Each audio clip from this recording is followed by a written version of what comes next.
this all may sound a little for-profity, but I think it can all be done in a nonprofit, mission-driven way. And leaders in higher education just need to be prepared to disrupt systems that have been in places for literally hundreds of years. And that is not going to be easy, hence the magic wand. But I actually truly believe it'll be necessary. And so if I could do it, that's what I would do.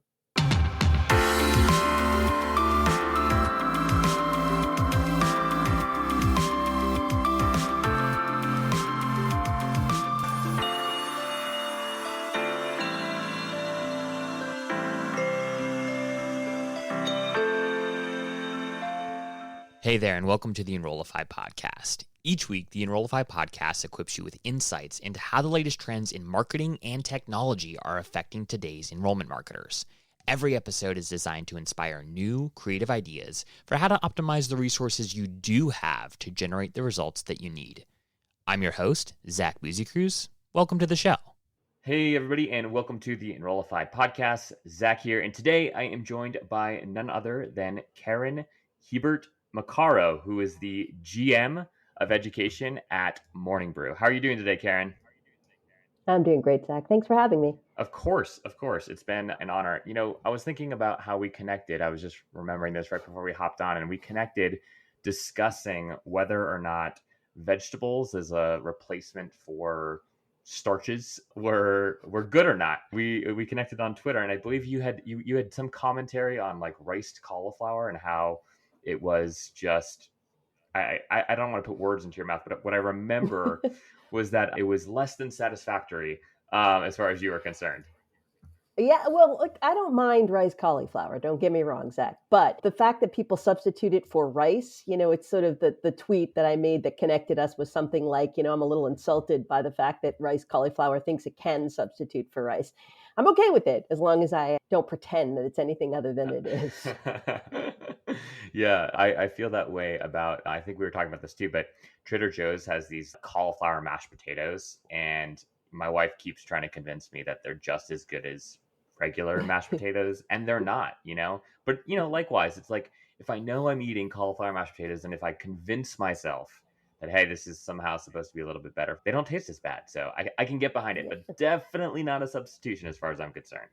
No, it doesn't. It's not the same. Doesn't mean it's bad. It's not the same. And that's the thing. Well, Karen, it's a real privilege to get to talk to you. And we've got lots to discuss today. But I want to start by just helping our audience get to know you a little bit better. So Sure. One of my favorite questions to ask people that come on the show is, if I were to grab a happy hour with some of your closest friends and colleagues, and if I were to ask them to tell me a little bit about Karen, what do you imagine that they'd say? That's a great question. Well, I'd hope that they'd say that I was a kind person, that I was devoted to my two girls, someone who I think professionally, I would hope people would say that I was someone who loves to build and grow things, because I do, that I'm effective at what I do, that I'm a fair leader. And I mean, ultimately, in the professional context, something that I think would be a real honor would be to have people say that they would work with me again in a heartbeat. Like that's sort of like the NPS score for your career. If people would be like, yeah, I'd work with her again in a heartbeat, you've done something right. So I would hope that they would say those things about me, Zach.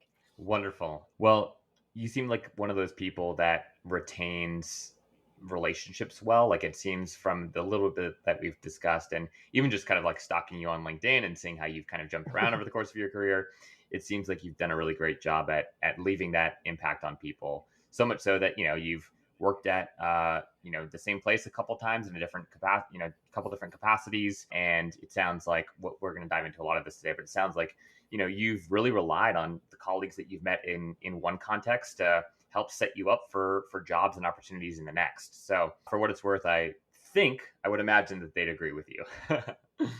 I appreciate that. Thanks, Zach. So over the course of your career, you've been a talent management executive, you've been a chief learning officer, a chief content officer, an executive coach, a management consultant, a business school professor, and a dean. So, I have to ask, like, you've done a lot of, zigzagging and worn a number of hats.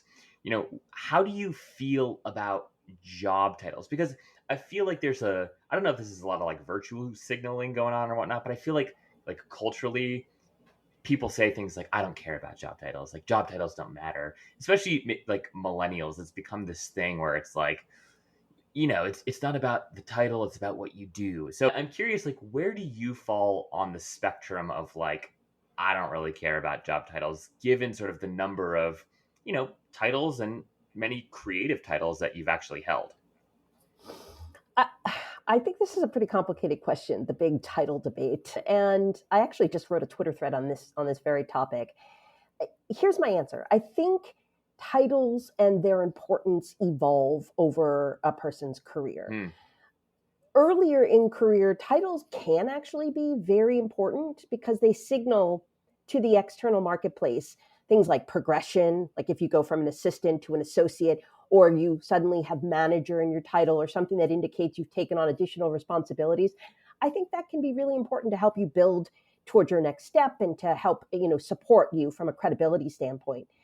I also think that if you're in a position, regardless of seniority, and title is holding you back from something, like if a certain title in an organization gets you access to certain types of conversations or allows you to get the exposure you need to do your current job well, but for whatever reason you don't have that title, therefore you don't have that access, that can be really, really important.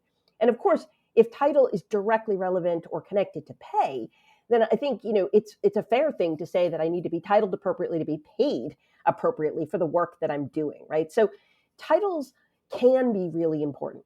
For me personally, as I've matured in my career, titles have become less important to me, right?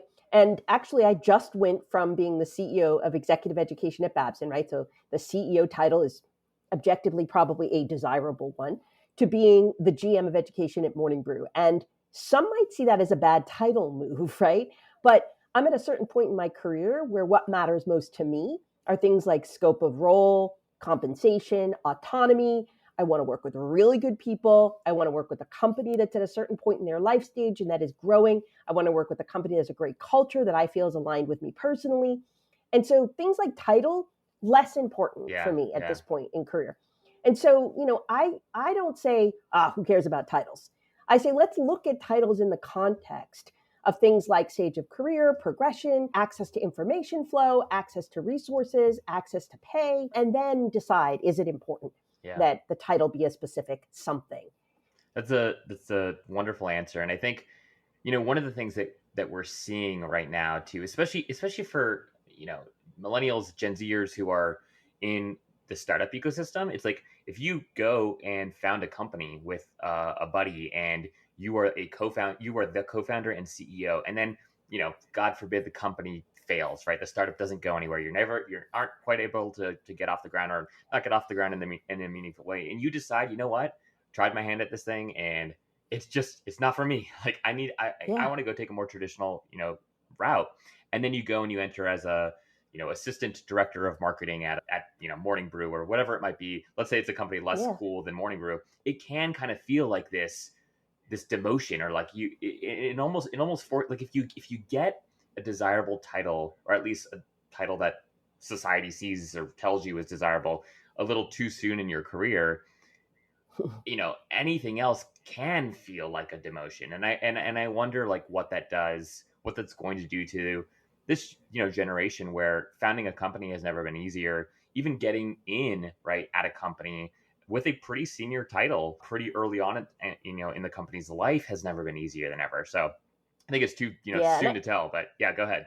Yeah, no, I was just going to say, Zach, for folks that find themselves in that situation, the thing that I would recommend is to really polish up a career narrative, which is that story, that you can tell. It's a little bit more complicated than just, reading a resume or a LinkedIn profile or whatever and seeing they went from CEO to assistant director of marketing.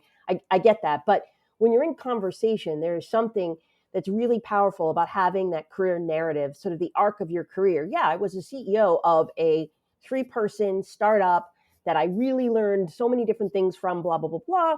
Then I went on to do this.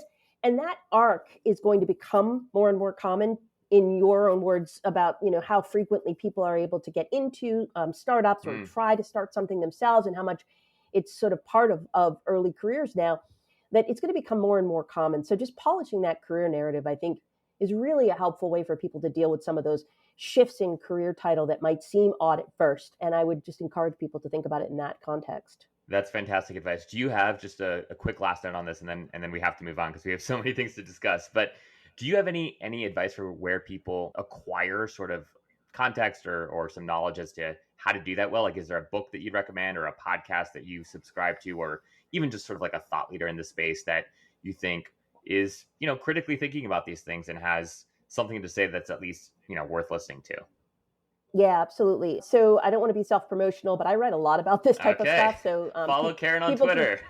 that's right. People can follow me. But I also think there's a lot of really great career strategists out there. So one of the things I often recommend to people who are in positions where they are starting to figure out how to lay out their career trajectory is to think about getting a coach. If you want to read something about sort of careers and how to manage your career, there's a great book called I think it's called Designing Your Career. And I'll have to look that up to make sure I got that correct, Zach. But I think it's called Designing Your Career. And there's like a corollary that's Designing Your Life. And, I think there's some really great stuff out there around thinking strategically about managing your career.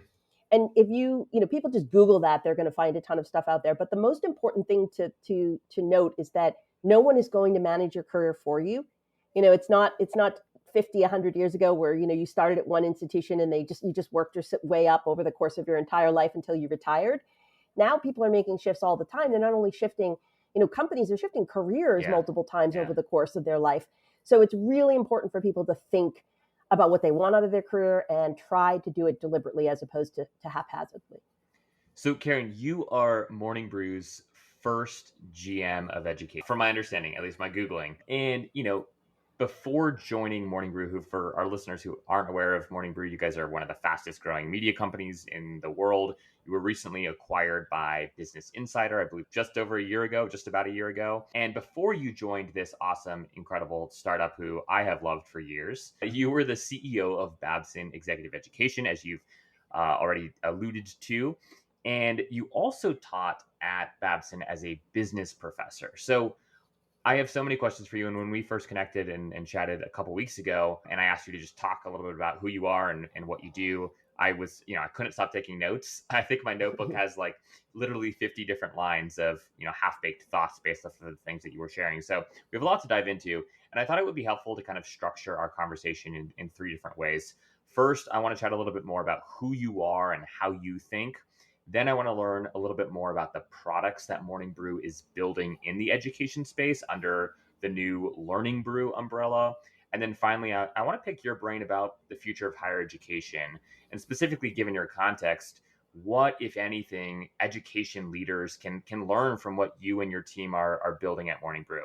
So as long as that sounds good to you, hopefully that's a solid great plan of attack. Okay, wonderful. So first and foremost, could you share a story or two about your professional journey thus far that you think best captures who you are and how you think?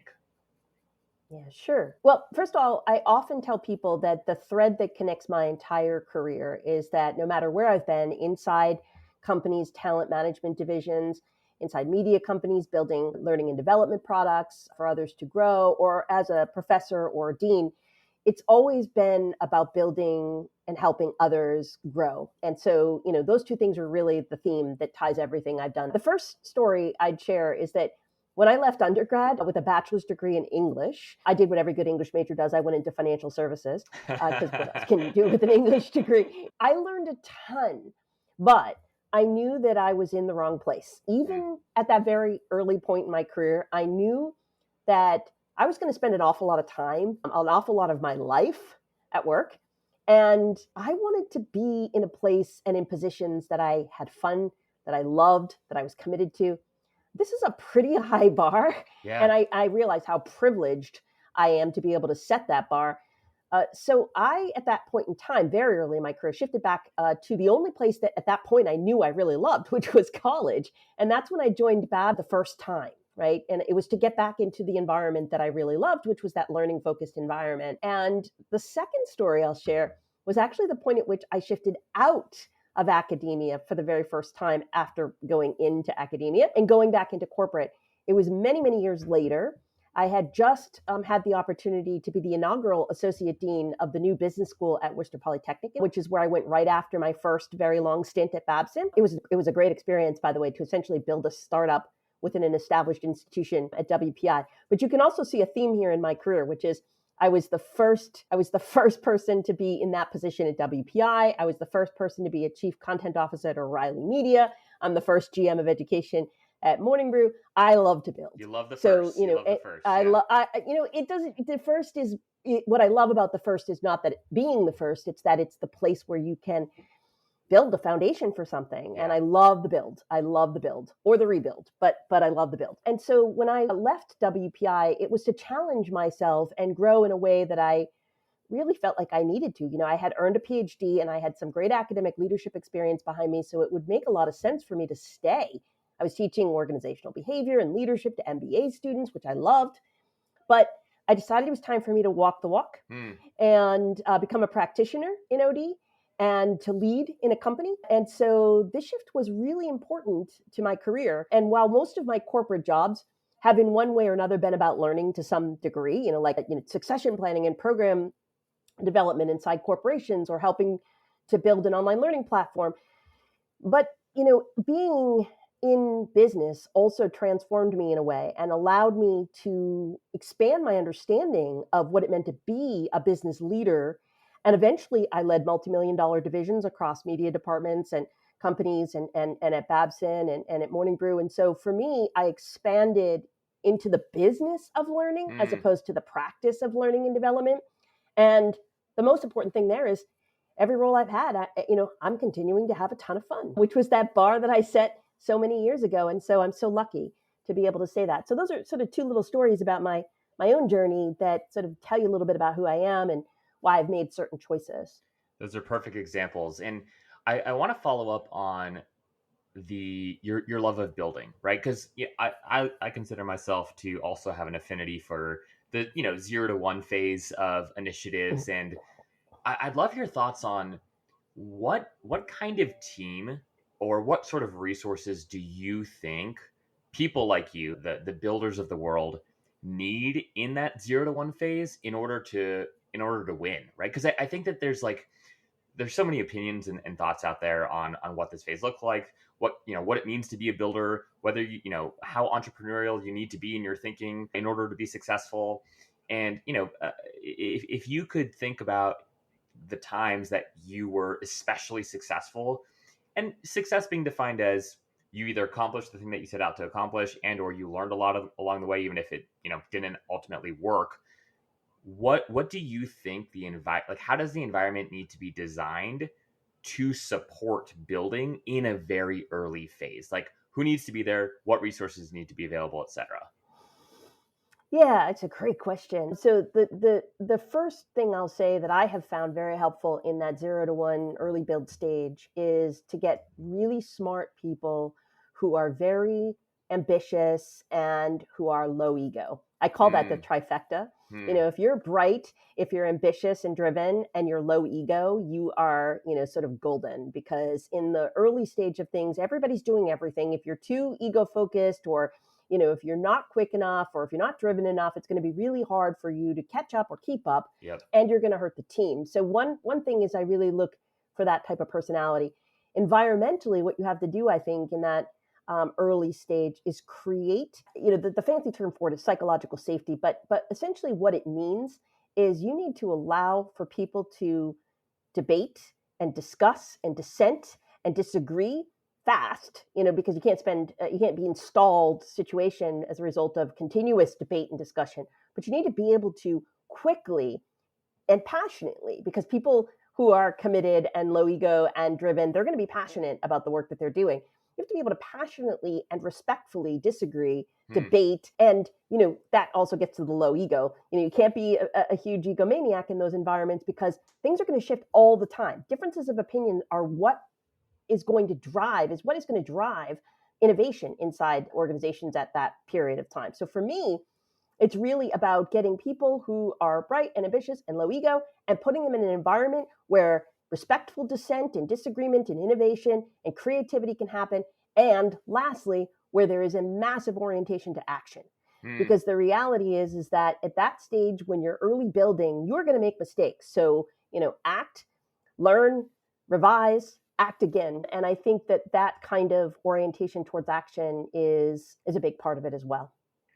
So much gold there, Karen. I really appreciate that. I feel like you just had like 3 or 4 Twitter threads right there I'll in try your to turn answer it to that into that for question. you, Zach. It was so well said. I love that, the idea of that trifecta. And what's funny is I think about people who might have low ego and are very bright, but they're not faster and they're not quick enough. They're not ambitious enough. And you can't just have two of those things. I think in that early Nope. phase, you really do need all three. As you were talking, I was trying to think, well, could you have somebody who's fast and low ego? Oh, but if they're not, if they're not enough, if they're Right. not bright enough, like that's going You to be can. problematic, right? So you really Yep. do need all three. Very well said. Yeah. So okay, talk to us about Morning Brew. When did you first hear about Morning Brew, and what was it that inspired you to join the team? This is a pretty significant career shift. At least on paper, it could look that way. With a little bit more Mhm. context, as you shared, maybe makes a little bit more sense. But how did you first discover Morning Brew, and what was it specifically that attracted you to the role? Yeah. Well, I had been reading Morning Brew for a while before I got the call from a recruiter. I was not looking for a job. I was in that position I mentioned at Babson as the CEO of Executive Education. And when the recruiter actually first reached out to me, he said, "Oh, I have this GM education role at a media company," but he didn't mention which media company. And to be honest, Zach, I wasn't terribly interested. I was sort of, lazy in getting back to him. It wasn't something I was highly motivated to do. And finally, we arranged a call because I have a philosophy, which is that, even if you're not looking, take recruiter calls for a variety of reasons. The first is you build relationships with recruiters, so you never know when you might be looking, and it's nice to have those relationships. Second of all, I try to make recommendations to recruiters all Hmm. the time, people in my network. So, hey, I'm not looking right now, but this sounds like a great role. I know 2 or 3 people who might be interested. And I think that's really good as part of sort of network building and connection with the people that you know and that you really respect. And third, you get a sense of what's out there in the market, how it's being valued financially, also like what people are looking for, what's happening, what's new in this space. So I always try to take the recruiter calls, but there was no real urgency. When I first got on that call, he mentioned that it was for Morning Brew, and right away I got about 10 times more interested because Ah. I did know Morning Brew. I did like Morning Brew. I did read the newsletters. I did know a little bit about the origin story of the company. So I was interested. And what ultimately inspired me to join Morning Brew includes the trifecta that we just talked about. There, all these people I met were very low ego, very smart, very really wanted to do something great in this space. And that was very appealing to me. Second, the brand spoke to me. Morning Brew knows how to make complex and important business topics fun and Hmm. accessible. And I loved that. And I saw immediately how that could be incredibly valuable in the business education space. And then I think finally, the opportunity itself was all about building and scaling. They had one product in market at the time, the Morning Brew Accelerator program, which had been doing extraordinarily well. But when I met with Austin Reef, the CEO, he was clear. He wanted to turn this into something much bigger. He believed in the power of education as part of Morning Brew's products and services and brand. And I felt absolutely confident I could help him do that and help the company do that. And so it was a combination of real great appreciation for the Morning Brew brand, really great people that I knew had that trifecta quality that was important to me. And again, that build, which has been attractive to me all throughout my career. So really that's what got me to join Morning Brew. And was the umbrella term of Learning Brew around already? Like, were you joining that? Did you come in and help develop that? Can you just, I guess, for the sake of our listeners and my own sake, what exactly is Learning Brew, and how does it kind of fit into the overarching context, the overarching umbrella that is Morning Brew? Sure. So Learning Brew was not Learning Brew. Learning Brew was something that happened after my arrival. It's essentially a way to talk about the education division, which was started, and they went in search of a GM, obviously, and then found me. But Learning Brew is the division of Morning Brew that is focused on extending beyond information, right? So Morning Brew Hmm. provides and informs and entertains and performs, valuable service for its readers today. But Learning Brew is an extension of that. It's focused on going from information and entertainment to education and entertainment, because we still want to do it in the Morning Brew way. We still want to make it fun. We still want to make it accessible. And so Learning Brew is, we call it the Eduverse. It's a multi-layered ecosystem of learning products and services.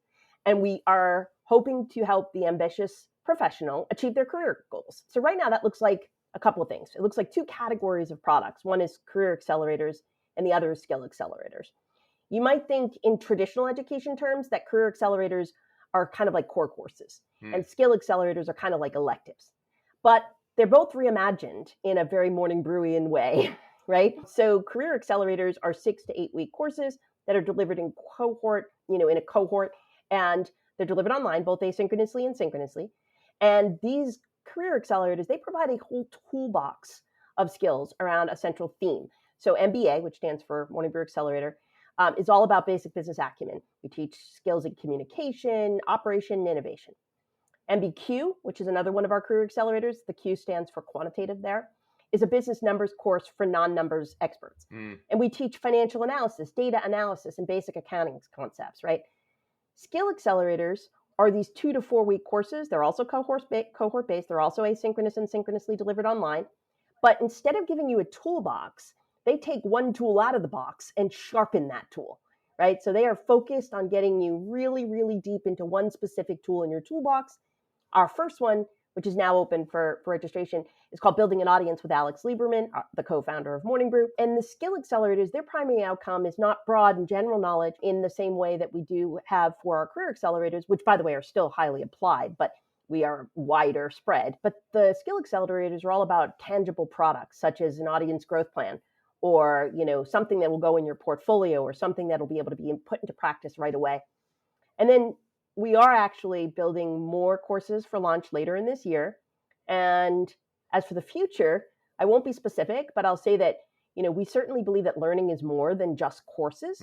And we're going to be looking into how we can continue to support the success of our audience, those business decision makers and leaders, in new ways in the year ahead. So we're building the foundation of Learning Brew right now, but the future of Learning Brew is really exciting. Thank you so much for that overview. I want to call a couple things out because I think that even in the framing, even in this sort of like foundation building, you're already doing something that I think traditional education is, it's a little bit more difficult for them to do. They might be challenged by, and that is even just sort of separating these ideas of career accelerators versus skill accelerators and unpacking that. I think a lot of traditional higher education thinks about sort of, hey, our bachelor's traditional programs do both, right? They will help you they will help you develop skills, and they're going to help you within the context of your career. And many do, but at the same time, I think that there's often this gap, right? There's either schools, programs, majors have to make some decision on whether or not they're going to be primarily career focused in their program development, or more skill. And so I love that even in the early stages of Learning Brew, you guys are thinking a little bit differently about what is the programming that makes most sense given the outcome that these students are desiring. And something as specific as audience development is something a lot of people are interested in. A lot of people are craving to grow their Twitter audience, their Twitter following. They're craving to understand, what does it take to layer a media company on top of a software product that I might have built, et cetera. And that's what those individuals need is quite different than what somebody who's looking for better context into how to increase their rank, how to climb this sort of like proverbial corporate ladder. Those audiences both need better education. Those audiences both need what something like Learning Brew can offer, but the mechanics and the frameworks that they need in order to get there are quite different. So it's neat to hear that you guys are attacking these challenges distinctly. Yeah, and that was pretty intentional, right? Looking at what we could do to not replace traditional education, but augment it, and how we could differentiate ourselves in the market against other ed tech companies. And I think that for us, there's a variety of ways we do that, but I think for us, it's really important that we look at the needs of the learner and our customer, and then try to design products, because we have the flexibility to design products very quickly and to design products that are highly specific to those needs in a way that's going to be most compelling for the people who are participating in them. I'm curious, I think you're hinting at this already, and you've done you've shared a little bit of this with us, but what is sort of the real opportunity that you all see in the education space right now? Like, obviously there are a number of boot camps and accelerators that already exist. More institutions of higher education are thinking about developing their versions of, a general assembly. So when you guys think about the greater marketplace, is there a particular persona that you're targeting that you think isn't being met? Their needs aren't being met particularly well? Is it a particular, set of sort of disciplines that you think need to be sort of like reimagined? And Morning Brew is in a position to uniquely attack those areas and present new course offerings that meet the needs of these changing dynamics within these disciplines, and how sort of like the marketplace responds to them. Or what is it that you all see that is distinct or different, and how do you imagine your offerings being able to be the answers to these questions, the answers to these concerns? Yeah, sure. Well, first of all, the ed tech market is huge, right? I think estimates have it now at over $250 billion and growing. So the opportunity to augment traditional education is significant in general, Yeah. right? It's just a big marketplace. Why Morning Brew has an edge in this space? I really think there's probably three main reasons, right? The first is we take that Morning Brew voice, that tone we've been talking about, into education and into the educational content we produce. So our programs are based on content that we develop specifically with fun, entertainment, and a little irreverence sometimes thrown in there, right? We believe making even sort of the driest of business topics, how to read an income sheet or whatever, in making it fun will increase the likelihood of learning stickiness and increase the likelihood of student engagement, of student retention, of students' ability to actually apply this learning. So first of all, we are not afraid of edutainment. We're not afraid of the mix between being fun and funny and also educational and informative and applied and useful, right? So that's the first thing.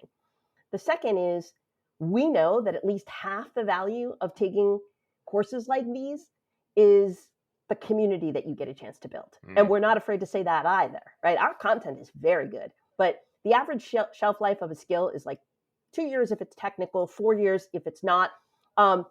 We know that the skills we're teaching right now are going to continue to evolve, right? We think the way we're teaching them is future-proofed in a lot of ways, but we know that people are going to forget things. We know things are going to change, but the community that people build, that can be really powerful. Sure. So we're not afraid of embracing that as a part of the way we design our programs. And we strategically build highly engaged communities within our cohorts. So we believe students will learn a ton from our content. They'll learn a lot from our experts, but they'll learn even more from each other. And our students leave with this network of people who become personal board of advisors for them. And we've seen this time and time again, where well after the cohort is over, people are still meeting in small groups. They're still supporting each other online. They're still engaged with each other in real, meaningful ways. So that's sort of the second thing. And the third thing is we're focused on what we call hyper-relevance and hyper-current content. So we bring in operator experts to teach all of our master classes. So you are learning from people who are literally doing the thing that they're teaching right now. So Kat Cole, the president and COO of Athletic Green, she teaches a masterclass in leadership in our programs, right? That's outrageous. Noam Badin, the former CEO of Waze, teaches a class in our MBA program, right? So we bring the most hyper-relevant experts in the field that we can find to teach the things that they're currently doing, that they're currently living. We also hold ourselves to that hyper-current content bar. And what we mean by that is some traditional education is dinged for relying on very old content, right? And it's a challenge for a lot of reasons. But at Morning Brew, we don't have the same limitations. So, for example, in the first cohort of MBA, we had a case study, because we write our own case studies. They look very different. We call them decision dossiers, the modern case study. And we had one on Netflix. In between cohort 1 and cohort 2, which is just a matter of a couple of months, Netflix introduced gaming. So we pulled the content, we revised the case study, and we reintroduced it to module 2 or cohort 2 of the program. And now the students were actually wrestling with how gaming was going to be incorporated into the Netflix strategy 30 days or so after Netflix made that announcement. Jeez, yeah. So hyper current. Wow. And so we think we have a role to play because we hold ourselves to those three main differentiators. And we think that if you are somebody looking to upskill or reskill in business, that those three things may be appealing to a large percentage of that ed tech audience. What's so jarring to me, Karen, as you're talking, is that those three differentiators are, quite honestly, probably the three most challenging things for traditional institutions of higher education to address, right? And while you've been very clear that you guys are building something to augment traditional education, not to replace it, what's just so striking is that schools are incredibly challenged with quick course development for lots of reasons. They are. Schools are very challenged with ensuring that their content is relevant. I remember I studied business at Virginia State School, and I remember in class our case studies were on average like 25, 30 years old, right? They were HBR That's studies pretty from common. forever ago, right? And I remember thinking, Pretty common. I don't really even know anything about Johnson and Johnson. Like they're not a particularly relevant brand to me, right? What's Kodak? What is Kodak? Yeah, exactly. Yeah, wait, there was something before digital cameras. What? But yeah, but exactly, right. And so I think you guys are creating an option that is directly head on, not attacking, because that sounds aggressive, and I know that that's not the intent, but offering an alternative or an augmentation of learning that meets the very UVPs that I think traditional higher education desires, at least many institutions desire, but are for lots of reasons often unable to effectively deliver. So I do want to ask, like, who is coming to these programs? Like, who are joining these cohorts? Do you have people that are starting, an MBA having never completed their bachelor's degree? Are most of these people, they're done with bachelor's and but they haven't done a traditional master's, and this is maybe kind of an alternative or at least a stepping stone? Like, talk to us a little bit about the student persona groups that are attracted to Learning Brew offerings. Yeah, it's actually really wide. And so we have people who have just finished an undergraduate degree and they've got 1 or 2 years of work experience and they want to augment and learn more and stay current. We've got people with 15 plus years of work experience. They are senior leaders, they're C-suite people. They've had great experiences over the course of their career professionally, and they're looking to continue to remain current. And that's also one of the things that I think makes us unique, or at least differentiates us from higher education, which is that in higher education, there's an awful lot of concern about the uniformity of the demographic or level of experience. So there's a lot of concern about, oh my gosh, I can't put a bachelor student in with a grad student. That would just be horrifying. The reality is that while that might be unacceptable in a higher education environment, either by the students, by the faculty, or both, in the non-higher education environment, it's working beautifully. I mean, people are there are opportunities for people to engage at sort of the level of seniority and experience, but the pollination of people at a variety of points in their career is actually one of the things that's most exciting for both the junior and the more senior people in the programs that we run. So we have a very wide audience. When we went to market as a company, we expected to be primarily reaching the Morning Brew reader demographic, and we thought it would skew very much towards a younger population. And what we're seeing is about a third of our programs are from people that have between 9 and 15 years of experience. So wow, it's really diverse and it's really exciting. So you have worked in higher ed for many years, and within higher ed, you've worn several different hats. And I'd love to have you just share some musings that you have on this moment that higher education finds itself in, given the new context that you have leading this initiative within Morning Brew, but then also your historical context. There's never been more questions in sort of the greater marketplace about the value of a traditional degree. Data suggests that next generations are far more debt averse than Gen Xers and millennials are. So from your perspective, what are 2 or 3 of the most significant challenges that higher ed is currently facing, and where do you see opportunity in the marketplace, especially for the more progressive institutions that are they're not a top 50 maybe, but they want to truly differentiate? How do they go about doing so right now, and what are the great opportunities that you see in this moment? Yeah.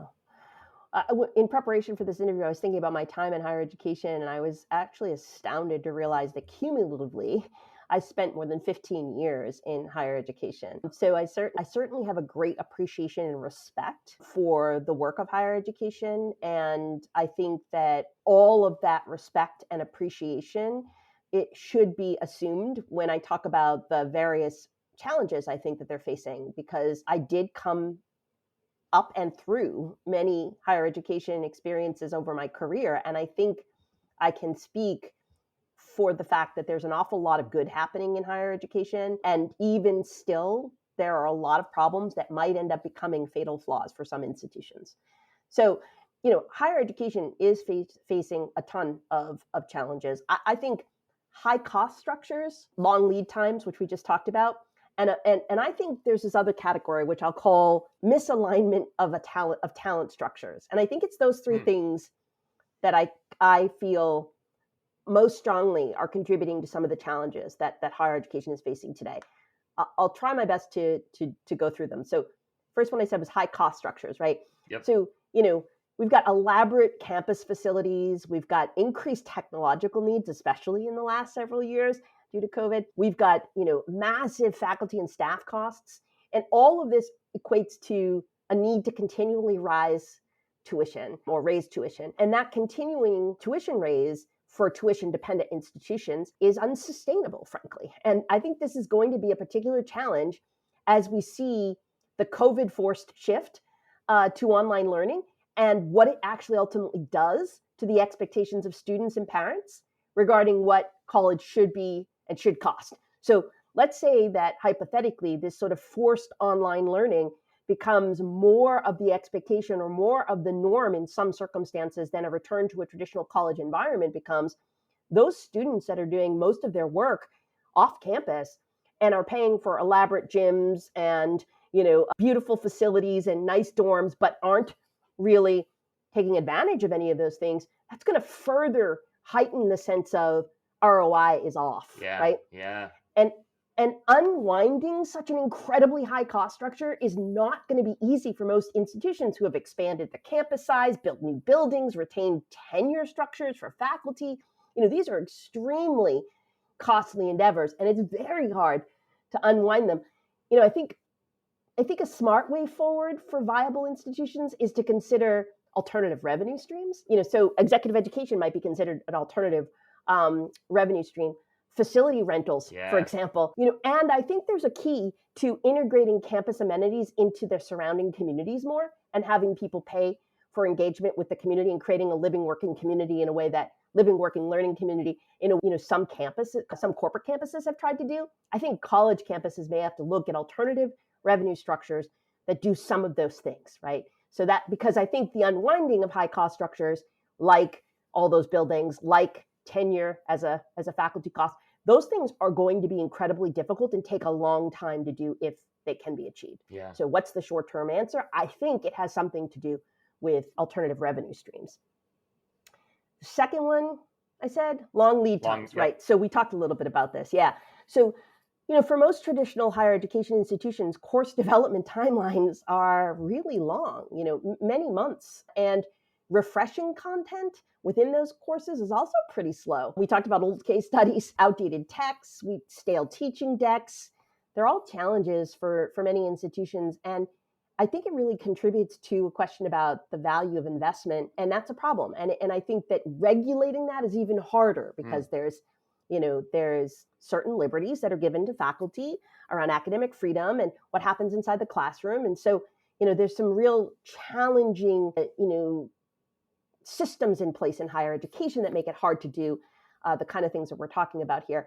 One of those systems is probably tenure, which I know is the holy grail of things, but that's the last one I mentioned, which is a misaligned talent structure. And it's not just the faculty side, it's also probably the staff side too. And I think, for the faculty, valuing research over failing to understand the value of skills-based and applied learning, which we already talked about, creating sort of subpar experiences for the students because of those things. And I do want to go back to my clarification at the top of this answer, which is that I still appreciate a lot of what higher education can do. I appreciate learning for learning's sake. I do believe there is a place for non-skills-based learning. Like I loved courses in Greek literature and philosophy, but I think higher education needs to innovate in a very serious way across many of its structures to rethink the balance of pure, sort of learning for learning's sake versus skills and career preparation versus, the balance between teaching and learning, the balance between theory and application. All those things need to be reevaluated, which will essentially come to the sort of core of higher education. So those are my musings. I think I covered all three. I think you did perfectly. And I think just to piggyback on that, what we're seeing too is we're seeing institutions that are cognizant and awake to these challenges and eager to do what they can to move the needle in a different direction. I think what we're seeing is we're seeing them take a lot of notes from what are corporations doing, like and for years like using any sort of sales jargon within the context of enrollment management, for instance, was like a big no-no, right? Like titles like CMO within the context of an institution, totally off limits, right? And yet I do think that there is something to be said for the institutions, especially those that are tuition dependent, right? And don't have these incredible endowments that they can just rely on, don't have incredibly engaged alumni bases, right?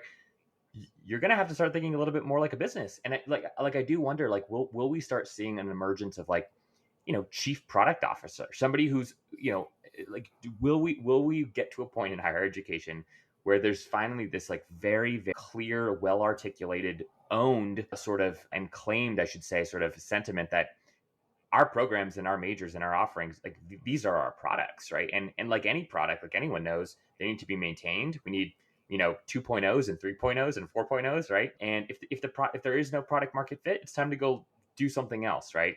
And I do wonder, and I quite frankly, I see people like you all, I see what Morning Brew is doing and what others in the space are doing with boot camps and accelerators. And if I'm a 16, 17-year-old and I'm thinking about maybe I even have a TikTok following, maybe I've grown maybe I've started an online business, and I know that college is important, but maybe it's not the most important thing to me, at least right now. And when you see these other alternatives, right? While again, we're not here to sort of say that the Morning Brew Accelerator is a replacement for a bachelor's of business and administration.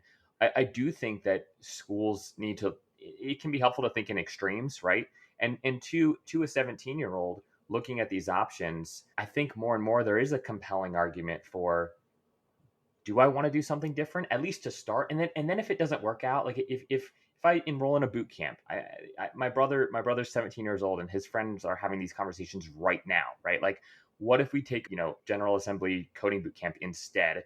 If that doesn't work, if we don't get a job, then we'll go do something else. Or what if we try the Lambda School thing? Like maybe just give it a shot. Again, if it doesn't work out, then we'll default to college. And I just think these are there's a radical reckoning happening right now in education. And I do think that the more progressive institutions will start to think a little bit more like a business, because quite frankly, they're going to have to. Yeah, I completely agree with you on that. And I'll just say, we didn't build any of our products to replace higher education, but I'm not saying that it won't. For the right person, I think that those are all, you said a radical reckoning, those are all viable questions that, younger people who are thinking about taking on degrees should be thinking about. And I don't think programs like the ones that we're running at Morning Brew or elsewhere are completely off the table as alternatives. I think they are different, and they are different in a variety of ways we don't have time to get into because of the length of the podcast, but they're different. And so people need to go into those with their eyes wide open about those differences. But other than that, I completely think it's possible that they'll become an alternative. It's just, we didn't build them for that purpose. We built them to augment. And if they become an alternative, then if they work for the people who are taking them and choosing them as an alternative, then all the better. Yeah. Well, Karen, you've been very generous with your time. I've got one final question for you. Sure. And then I will let you go and reimagining the future of education and building a true competitor to the Bachelor's of Business Administration. But if you were the president of a college or university in 2022 right now, and if you could sort of wave this magic wand and within a year's time, your school's products, the programs, majors, minors, etc., your school's experience, and your school's marketing and communications, we're all perfectly aligned with where you think that they should be given sort of the moment we're in right now. Where would you start, and how would you go about building sort of this perfectly harmonious ecosystem? Well, I love that you gave me a magic wand because I would need it. Look, we talk a lot about all the things that I think needs to be looked at in higher education. I'd say overall, I agree with you that institutions of higher learning need to act a bit more like a business. So for me, I would look at the cost structure of faculty and staff differently around the distribution of tenured faculty versus non-tenured track faculty, for example. I would focus on consultative sales in the admissions processes as opposed to gatekeeping, which I think might be most commonly applied to the admissions process today. I would create products that meet the needs of a very different customer than I think the original product design of courses within higher education were designed for. I'd do way more alumni programming to create a consistent flywheel, and I'd pay a lot more attention to data systems. Would be extremely important inside any institution of higher learning where I had a magic wand and I was the president, and I could actually make all this stuff come true. This all may sound a little for-profity, but I think it can all be done in a nonprofit, mission-driven way. And leaders in higher education just need to be prepared to disrupt systems that have been in places for literally hundreds of years. And that is not going to be easy, hence the magic wand. But I actually truly believe it'll be necessary. And so if I could do it, that's what I would do. Very well said. Karen, this has been a privilege. Thank you so much for sharing an hour of your life with us. If folks want to just learn a little bit more from you, follow you, understand more of what's happening at Learning Brew, what's the best way for them to get in touch?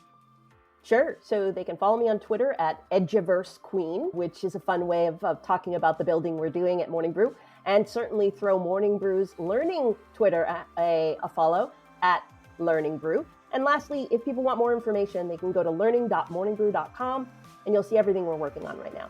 Wonderful. And to make it easy for all you listeners, all of those links will be included below in the show notes. Thank you, Karen, so much for your time. It's been a pleasure. It's been a pleasure, Zach. Thanks for inviting me. Hey there, we hope you enjoyed this week's episode of the Enrollify podcast. The Enrollify podcast is brought to you by Enrollify, a learning community for enrollment managers and higher education marketers. Enrollify was built to empower enrollment marketers with the ideas, the strategies, and the tools that they need to optimize the resources that they do have to generate the results that they need. You can explore our other podcasts like Starter Stories and CRM Prov, or sign up for one of our newsletters, or even watch an episode of Frideas, our weekly video segment, at enrollify.org. And if you know anyone that you think that we should have on this show or any one of our other shows, please reach out to me directly at Zach, that's Z-A-C-H, at enrollify.org. Again, that's Zach, Z-A-C-H, at enrollify.org, and I'd be happy to chat with you about getting you or someone you know on one of our shows.